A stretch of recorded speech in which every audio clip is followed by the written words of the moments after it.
Behind Trump's views on Ukraine, Putin's Gambit and a political grudge. On July 7, 2017, after President Donald J. Trump and President Vladimir V. Putin of Russia shook hands in Hamburg, Germany, to conclude their first face-to-face meeting, Secretary of State Rex W. Tillerson walked out of the sterile conference room, removed notes from his pocket, and gave anxious White House aides a summary. "We've got work to do to change the president's mind on Ukraine," Mr. Tillerson said.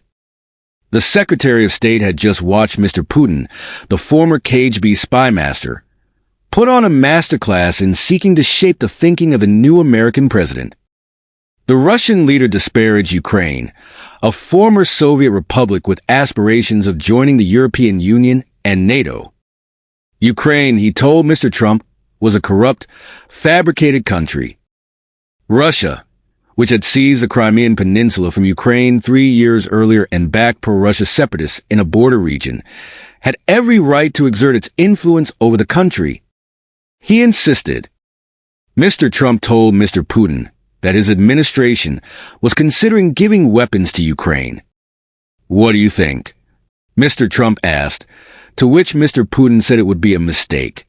Whatever America gave the Ukrainians, he said, they would ask for more.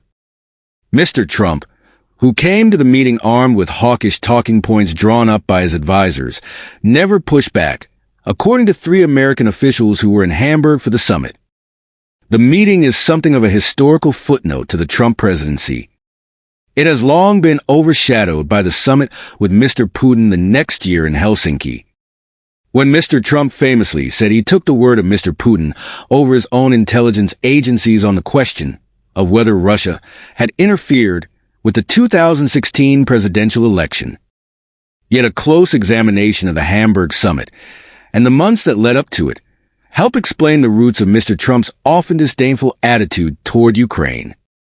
The meeting in Hamburg fit into a year-long pattern in which an escalating political grudge against Ukraine on Mr. Trump's part became an opening for Mr. Putin to pursue his own aim of tempering American support for Kiev, according to interviews with American and European officials and allies of Mr. Trump, as well as accounts in memoirs.